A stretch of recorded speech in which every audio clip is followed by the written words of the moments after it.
Hello! ഇപ്പൊ നാളെ ആട്ടോ നമ്മുടെ തൃശ്ശൂർ പൂരം. പക്ഷെ നാളെ എനിക്കൊരു ഫാമിലി ഫംഗ്ഷൻ ഉണ്ട്. അപ്പൊ അതുകൊണ്ട് നമുക്ക് പൂരം കൂടാൻ പറ്റത്തില്ല.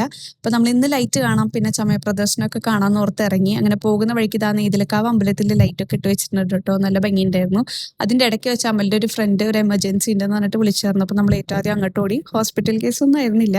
അത് കഴിഞ്ഞ ശേഷം നമ്മൾ അമലിന്റെ വേറൊരു ഫ്രണ്ടിന്റെ വീട്ടിലോട്ട് പോയി. ആക്ച്വലി അവിടെയാണ് നമ്മൾ എല്ലാ കൊല്ലവും തൃശ്ശൂർ പൂരത്തിന് കൂടാറ്. ഈ അമലിന്റെ ഫ്രണ്ട് ആക്ച്വലി ദുബായിലാട്ടോ വർക്ക് ചെയ്യുന്നത്. അപ്പോൾ പുള്ളി ഇത്തവണ നാട്ടിലോട്ട് വന്നിട്ടില്ല. അപ്പൊ അതുകൊണ്ട് നമ്മൾ അവിടേക്ക് പോകുന്നില്ല.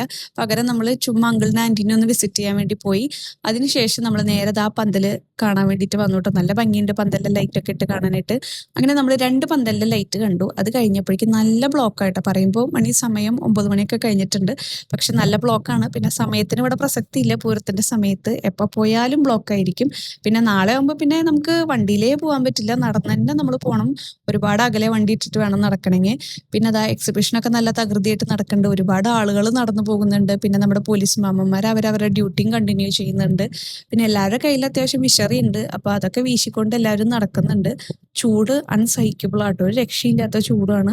പക്ഷെ എന്നിട്ട് കൂടി കണ്ട ആളുകളൊക്കെ വരുന്നുണ്ടല്ലോ എന്നാണ് ഞാൻ ഓർക്കുന്നത്. രാത്രിയെന്ന് പറഞ്ഞിട്ട് കാര്യമില്ല, ചൂടിന് ഒരു കുറവുമില്ല. അത് പിന്നെ ഞാൻ പറയാണ്ട് നിങ്ങൾക്ക് അറിയാലോ എന്താണ് അവസ്ഥ എന്നുള്ളത്.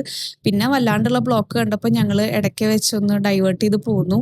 അത് കഴിഞ്ഞിട്ട് ഞങ്ങൾ ഓർത്ത് ഫുഡ് കഴിക്കാമെന്ന്. അങ്ങനെ നമ്മൾ നേരെ പോയിട്ട് കഫേ ഡിക്കിലോട്ടാട്ടോ. ഞാൻ മുന്നത്തെ വീഡിയോയിലും സൂചിപ്പിച്ചിട്ടുണ്ട്, കഫേ ഡിക്കിലെ ഫുഡ് എനിക്ക് ഭയങ്കര ഇഷ്ടമാണ്. അന്ന് ഞാൻ പോയിട്ട് പിന്നെ ഞാൻ പോകുന്നത് ഇപ്പോഴാട്ടോ. കുറേ നാളായി അവിടെ പോയി ഫുഡ് കഴിച്ചിട്ട്. അപ്പോൾ നമ്മൾ ഇന്ന് അവിടെ പോയിട്ടാണ് ഫുഡ് കഴിക്കുന്നത്. അവരുടെ ക്വാളിറ്റി ഫുഡിന്റെ ഒന്നും പറയാനില്ല. അപ്പോൾ നിങ്ങൾ പോവാത്തവരാണെങ്കിൽ ഡെഫിനറ്റ്ലി എന്തായാലും പോകണം. ഭയങ്കര ക്വാളിറ്റി അവർ നമുക്ക് പ്രൊവൈഡ് ചെയ്യുന്നുണ്ട്. അതുപോലെ ടേസ്റ്റും എനിക്ക് ഇഷ്ടമാണ് കേട്ടോ. പിന്നെ നമുക്ക് ധൈര്യമായിട്ട് വിശ്വസിച്ച് കഴിക്കാൻ പറ്റും ഇവിടുത്തെ ഫുഡ്. അതാണ് മെയിൻ. പിന്നെ ഞാനൊരു പൊട്ടാറ്റോ വെഡ്ജസും പിന്നെ അതേപോലെ പാസ്തയാണ് പറഞ്ഞത്. അമലൊരു ബീഫ് ബർഗറും പിന്നെ അതുപോലെ ഞങ്ങൾക്ക് രണ്ടുപേർക്കും കൂടിയിട്ട് ഒരു കാരമൽ കാഷ്യൂ സ്മൂത്തി എന്ന് പറഞ്ഞിട്ട് അതും ഓർഡർ ചെയ്ത് കഴിച്ചു. അങ്ങനെ അതൊക്കെ കഴിഞ്ഞപ്പോഴേക്കും നമ്മളൊരു 10:30 കഴിഞ്ഞിട്ടുണ്ട്. അപ്പോൾ നമ്മൾ ഓർത്ത് അടുത്ത പന്തലിന്റെ ലൈറ്റ് കാണാൻ പോകാലോ എന്ന്.